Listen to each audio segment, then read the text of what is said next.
been a whole year since the Indian Challenger was released in Australia. A whole year, and I'm only now finally riding it for the first time. If you spent any time on social media in the last few years, you would know that the performance bagger trend is heating up. Performance suspension, bigger, higher revving engines, and even a dedicated bagger race at Laguna Seca held last year for Moto America. This has shaped the style of bike that I personally really love. A bike that can handle everyday commuting, travel cross country, and still handle itself through the twisties. So an Indian motorcycle decided to bring forward a factory performance bagger seemed to make a lot of sense. And although this bike comes equipped with all your standard touring creature comforts and features, there was only one thing I was really interested in. How does it handle? How does that engine feel? How does that suspension track in the corners? And what kind of attitude this bike has out on the road? Alright, so here we are, ladies and gentlemen, out in the beautiful West Australian countryside riding the Indian Challenger.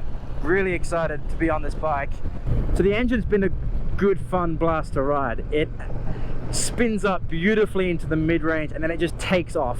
I can honestly say it actually feels faster than my Sport Glide despite the weight difference.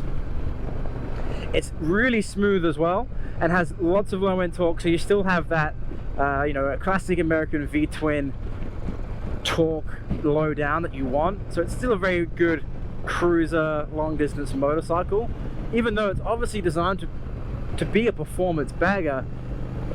Part of that movement is being able to ride these bikes cross country, and this bike feels really comfortable right off the showroom floor to be able to do that.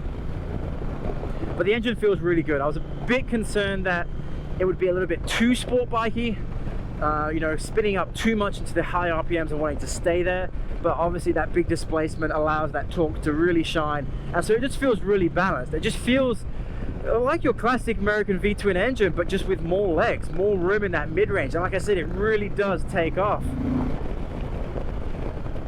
The actual feeling of the throttle itself is a little bit off for me. Obviously it's got different ride modes. I've been riding in sport because that's where I want to ride this bike on this test ride, but even in sport mode there's a bit of a disconnect from my wrist to the throttle inputs. There's a lot of play in the throttle and there's just a little bit of lag. It's just not fully inspiring. But like I said, the engine does make up for it. It is a fantastic engine. Indian has done a really good job. It doesn't feel hooligan-like.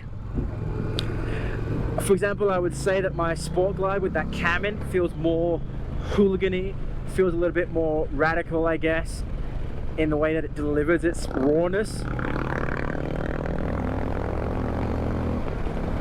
The Indian Challenger feels extremely smooth in its power delivery, from low end to mid-range.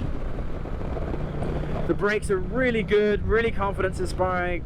I like to kind of jump on them a little bit more than I usually would, just because of the weight that this bike is carrying. But man, those brakes and then that throttle snap out the corner, it does feel really, really good fun. And then of course the chassis, like I said, the bike feels really, really good in its handling. The weight feels really down low. It actually feels like you sit on the bike more than you do sitting in it. And that weight, like I said, feels nice and low, that low center of mass, and so it just feels really nimble and flickable. It just holds its weight really well in the corners, at low speeds, even just kind of sitting in the parking lot in between your legs. It just feels actually really good. They've done a really good job handling that weight. And the suspension, it feels plush and comfortable. It takes out any of the harshness in the road, like these little potholes, these little bumps, these rickety imperfections that would make my bike and touring bikes from Harley feel kind of rough and clackety. This just makes it feel like you're on a bit of a magic carpet. It feels very plush and easy to ride. But that's not to take away from the performance as well. Like I said, it does feel like it tracks its grip really well. It kind of really sits into its corners, holds its line nicely, and gives you a lot of confidence.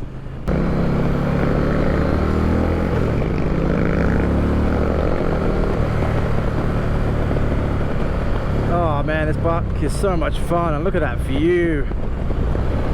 Doesn't get better than this.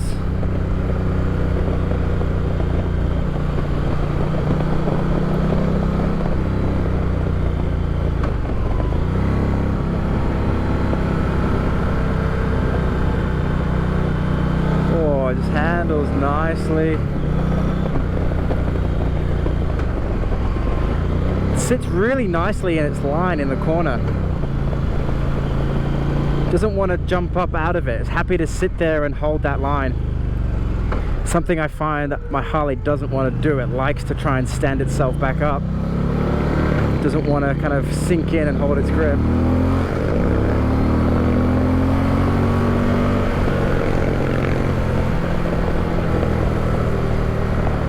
And I guess that's kind of where that last point of design comes into it. The design is polarizing at best. I will say it looks better in person. It doesn't look quite as Tonka truck-like in person. It looks a little bit more sleeker. The side panels don't do it for me. I want to be able to see through the bike more. It just looks a little bit too boxed up and covered up. So the design is something you kind of need to get past. Same with the kind of fit and finish of the bike. The hand controls, just the finishes on like the dash and the buttons, they all just feel a little bit cheaper and more plasticky compared to their Harley counterparts. You know, another thing is the paint. Obviously nothing just compares to the quality of Harley's paint. So I guess this is really that dichotomy of, well, what do you go for when you buy a VTwin motorcycle? Do you go the Indian Challenger, you get all the performance, and then settle for what are subjectively less desirable looks and design features? Though I wouldn't say it's that subjective. Or do you go the Road Glide?